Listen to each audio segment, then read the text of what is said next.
स्मिता जी, बहुत दर्द हुआ, बहुत दुख हुआ। इस घटना ने वाकई हम सबको शर्मसार कर दिया। मैं इसमें राजनीति नहीं करूंगा। मेरे को बहुत सुविधाजनक रहेगा कहीं कह दूं कि ये सरकार निकम्मी है वगैरह वगैरह, लेकिन मैं नहीं कहना चाहता, क्योंकि ये घटना ऐसी है जिसने पूरी मानवता को, जिसने पूरी राजनीतिक व्यवस्था को जो है शर्मसार करा है। 9 घंटे तक एक राजधानी में एक मृत, उसके कफन के लिए अगर चंदा नहीं इकट्ठा हो सके तो शायद हम लोगों को अपनी आत्मा, अंतरात्मा में झांक के देखना पड़ेगा कि क्या क्या व्यवस्था हो गई है। मेरा सिर्फ एक निवेदन रहेगा कि प्रशासनिक तौर पे इसमें जो जो अधिकारी जिनका कि ये उत्तरदायित्व हो सकता था और जिन्होंने अपना उत्तरदायित्व नहीं बनाया, उनके खिलाफ कार्रवाई होनी चाहिए।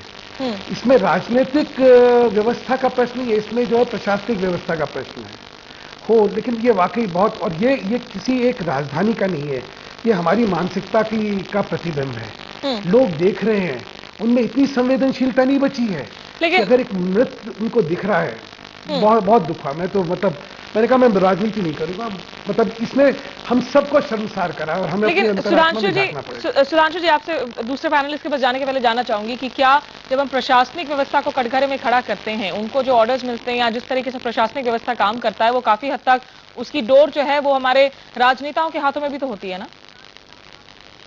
नहीं, देखिए इसमें क्या होता है कि राजनेता के हाथ में यह है कि जब उसने ये कमी देखी है तो उसमें अगर वो प्रशासनिक कार्रवाई नहीं करे तब उसकी गलती होगी, क्योंकि सड़क पे जो चीज हो रही है उस पर कार्रवाई करने का जिम्मा जो है वो प्रशासनिक अधिकारी का होता है। मैं फिर आपसे कह रहा हूं, मैं राजनीति करना चाहूं कर सकता हूं, बहुत कुछ दोषारोपण कर सकता हूं, लेकिन नहीं करूंगा, क्योंकि ये एक बड़ा संवेदनशील विषय है और इसको गंभीरता से सोचना चाहिए कि क्या मानवता खत्म हो गई है, और इसमें समाज को भी कटघरे में खड़ा करना चाहिए। बिल्कुल, पटना के लोगों को भी कटघरे में खड़ा करना चाहिए। ये क्या तरीका है? आप लोगों में बिल्कुल इंसानियत नहीं बची क्या? 9 घंटे तक एक लाश, और इतने राजधानी में पड़ी रहे, कफन के लिए इंतजार होता रहे उसका। बहुत बहुत बहुत दुख है, बहुत हम सब शर्मसार हैं। पहले स्मिता जी, मुझे राजीव रंजन जी को मैं बहुत परिपक्व व्यक्ति और राजनेता मानता हूँ, बहुत अच्छी तरह जानता हूँ इनको। मुझे उनकी प्रतिक्रिया अच्छी नहीं लगी। यहां प्रश्न राज्य सरकार की क्या क्या योजनाएं उसका नहीं है, प्रश्न यह है कि नीचे के स्तर पर कार्यान्वित क्या हो रहा है। 9 घंटे तक एक लाश पटना की सड़क पे पड़ी रहे कफन के इंतजार में, उसकी जो संवेदनशीलता है, उसका दुख और दर्द जो है, वो योजना ही नहीं पूरी करता है। योजना का तो उद्देश्य ये था कि किसी को इस स्थिति में ही नहीं आना चाहिए, और अगर कोई स्थिति में आया है तो कहीं अगर प्रशासनिक उसमें कमी है तो राजीव जी उसकी तरफ देख के उसमें कार्रवाई करिए। मैं फिर आपसे मुझे दुख लगा शक्ति सिंह जी ने जो बातें करी।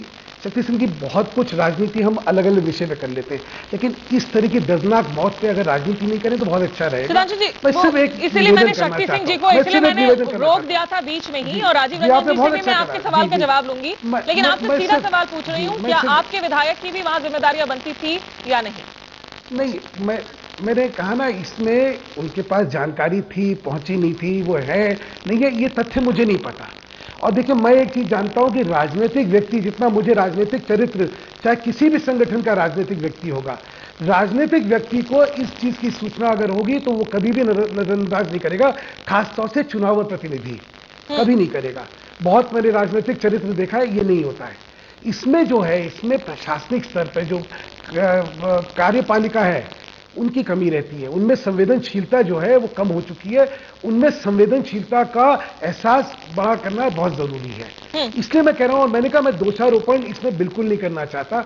मैं तो ये घटना जो आपने दिखाई, मैं आपको बधाई देना चाहता हूं कि आपने एक बार सबकी आत्मा झंझोड़ी है, आपने आत्मा झंझोड़ी है कि ये मानवता के स्तर पर क्या हम कुछ करेंगे या नहीं करेंगे। मैं नहीं चाहता था कि स्तर पे इसको करा जाए, लेकिन उन्हें जब राजनीति का यही स्तर करना है तो सुन लीजिए, मुख्यमंत्री वहां है, उनके कार्यालय से 3 किलोमीटर दूर है। अगर जनप्रतिनिधि में किसी की सबसे ज्यादा जिम्मेदारी बनेगी तो मुख्यमंत्री की बनेगी। लेकिन फिर मैं कह रहा हूं, ये नहीं है, ये व्यवस्था नहीं है। ये लोग इस हल्केपने में आए, मैं नहीं आना चाहता। मैं फिर कहना चाहता हूं, एक प्रशासनिक व्यवस्था में अगर कहीं कुरीति रह गई है तो उसको ठीक करने की जरूरत है, और उसमें जो भी दोषी है उसके खिलाफ किया जाए। मैं राजनीतिक दोषारोपण नहीं करना चाहता था। जब ये वाकई राजनीतिक दोषारोपण करना चाहते तो इनकी सरकार कटघरे में खड़ी होती है। चलिए इनका सर, सरकार का उत्तरदायित्व था। लेकिन छोड़िए इस बात को, सर, इस बात को छोड़िए। मैं फिर कहना चाहता हूं, मानवता के स्तर पर इस चीज को देखिए। सर, इन्होंने आप क्योंकि तीनों स्कीमों से, की बात करी, सर, एक चीज और बता दूं मैं। आप तीनों से जो है मैं आखिरी कमेंट सब देना चाहूंगी। जी जी जी, बताइए। एक आखिरी चीज है, जनधन योजना का एक ये फायदा जरूर होने वाला है कि इस स्तर पर किसी के पास अगर कभी ऐसा हादसा होता है तो उसके पास 1 लाख रुपए का बीमा है। इस तरीके अच्छी है, राज्य सरकार ने भी अच्छी स्कीमें करी होंगी, मैं इसमें नहीं कहता।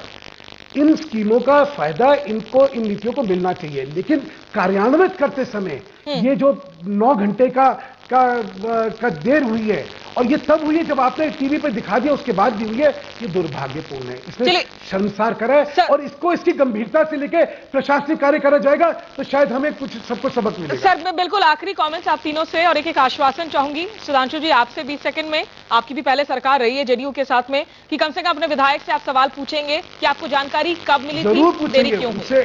उनसे इस विषय में जरूर पूछेंगे, उनके सारे तथ्य क्या है जरूर जानकारी लेंगे, ताकि अगर मतलब मुझे नहीं लगता, जितना मैं नवीन को व्यक्तिगत तौर पे जानता हूं, मेरा मानना है कि उसको पता लगे और वो ना पहुंचे, ये हो ही नहीं सकता। लेकिन तब भी मैं इससे पहले कि किसी को डिफेंड करूं, मैं उनसे जरूर इस बारे में जानकारी लूंगा।